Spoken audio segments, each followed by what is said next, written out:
cactácea, que é suculenta, dá para ele a água e as vitaminas necessárias para dar o ciclo de vida dele, além de comer os insetos, que é tão rico porque os insetos já comem a madeira seca do local. Enfim, a capacidade de vida de cada um desses só é garantida porque eles foram selecionados. Não tenham medo, esse grupo aqui é selecionado. E ainda eu vou adicionar 2 fatores que estão na imagem. Eu vou voltar e depois, para não ter temporizador, no meio do tempo. Esse veado campeiro, gente, na minha noção, é o maior animal da Caatinga, que é herbívoro. Eu não sei se vocês duas podem disparar outro, mas ele só está presente, eu nunca vi passando na BR não, tá? Eu já vi, sim, uma foto do meu avô, o caçador lá com ele, mas tudo bem. Isso daqui é uma coisa rara, ele só está agora nos ambientes protegidos, na parte considerada de proteção natural, tá? Porque herbívoro, ele precisa comer bastante, ele tem que ter pasto para ele. Dá para pensar aí no bodeco, no tamanho dele, não dá? Agora, tu imagina, se eu não vejo de ambiente natural ele, um bodecozinho que esteja, um caprino que esteja na minha região, se eu não for procurar alimentá-lo, você acha que o bioma Caatinga vai segurar ele? Não segura, gente. É já um poder que a gente tem que começar a refletir de atividade econômica. Esse outro aqui, que é a onça parda, também não vejo ele batendo na minha frente, só vejo lá na Serra, na Paraíba, né? No São João do Tigre, em São João do Tigre, em vez de quando ela desce para pegar uns assentados, pega umas cabras dos assentados, porque a pressão já está começando a usar esse espaço, e de uma certa forma ela é carnívora, então ela está no topo da cadeira, vai comendo até chegar a parte de cima, né? Não precisa de pegar a parte rasteira, só são os 2 maiores, a gente não tem nenhum elefante, não tem nenhum tipo de animal maior que suporte dentro desse bioma. Os biomas que tem animais nesse nível que a gente está colocando aqui, nesse levantamento do Ministério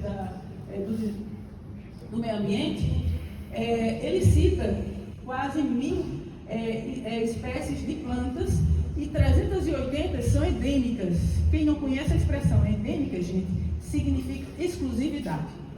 Só nesse bioma é que tem esse tipo de planta, tá? Então a gente tem quase 1/3 catalogada, ou mais de 1/3 catalogada, que só está aqui no bioma Caatinga. Entre eles, sabe quem é? O nosso conhecido umbuzeiro. Não existe em outro lugar. O umbuzeiro é uma formação de, vamos dizer, é um guerreiro do boque aqui, que foi formado aqui por nós, tá?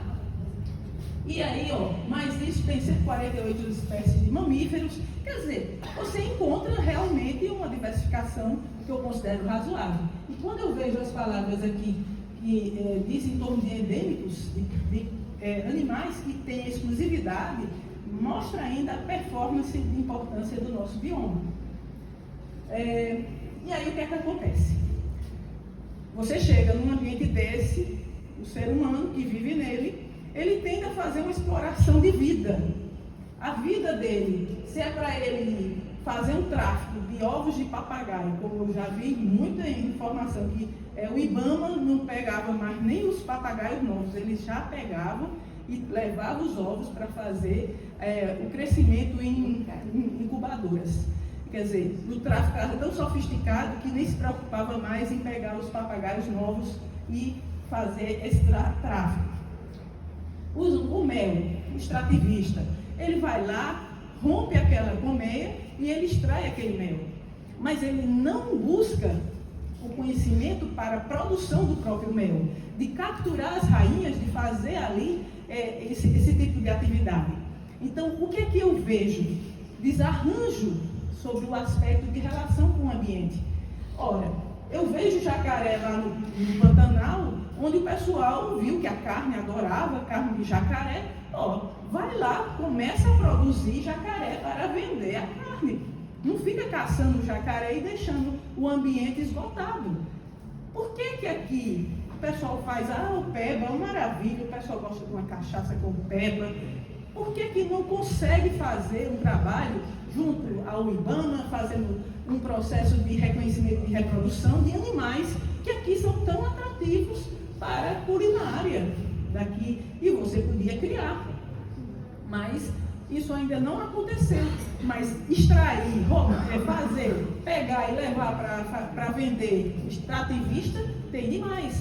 As rolinhas, eu sei que as rolinhas lá tem o seu ciclo natural, de idas e vindas, mas eu considero que há uma grande chance de tudo ser motivo de algum tipo de controle e de domesticar esses animais. Bom, então, o turismo rural é uma das coisas que muitos ainda estão para descobrir, mas que muita gente pagaria caro para ir para uma fazenda, para ficar num mirante, sabendo que eu tenho papagaios, revoada de papagaios, que eu podia botar um comedouro para os animais comer, o pessoal ficar tirando foto. Tudo isso é o turista vindo, não precisa o animal vir para canto nenhum. E é uma coisa que também não é explorada, é um potencial. E aí a vegetação, e a Alexandra tanto já deu uma performance, aqui é o nosso cruzeiro, tá? Esse lance de Caatinga, né, é a Mata Branca, tá?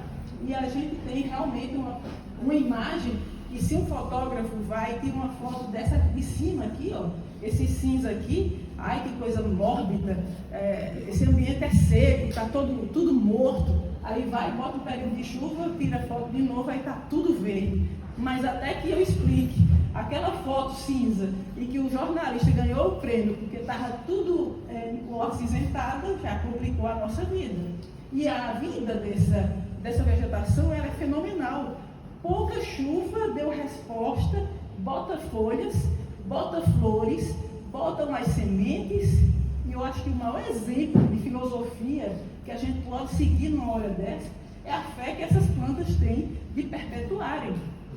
Pouco tempo de chuva, elas arrebentam para acelerar o processo fisiológico dela, para poder as sementes caírem ao chão. Isso é um exemplo que a gente pode seguir na nossa vida, a fé no ambiente. Mas a ideia continua de eu fazer, parece que a natureza chamar de mãe é um problema, porque mãe dá uma sensação de puxar sempre. Filho não quer dar nada, né? A mãe natureza. Pô, botou a mãe no meio e agora vai ficar alimentando direto esse povo? Não pode. Mas olha o que acontece. Vem aí a falta de um manejo, de você ter coerência de dizer, não, eu sei que essa região é difícil de recuperar, eu posso fazer podas, eu posso fazer um tipo de trabalho, que aí a tecnologia para recuperar pudesse acontecer, mas eu poderia extrair o meu carvão, sim, mas não vender em sacos dessa natureza, que o preço de um saco desse é o preço de um saco vendido no posto, só porque você vira o verso e diz como pegar fogo, o carvão que você está levando. Isso é falta exatamente de organização social. Na hora que uma sociedade pudesse, o grupo que está trabalhando aqui, fazendo lá a carvoeira, né?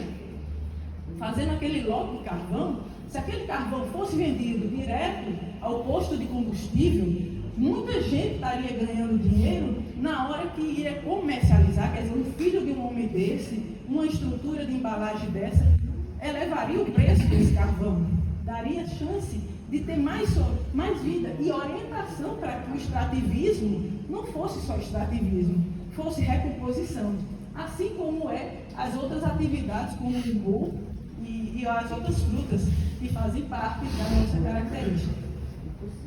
Outra coisa também,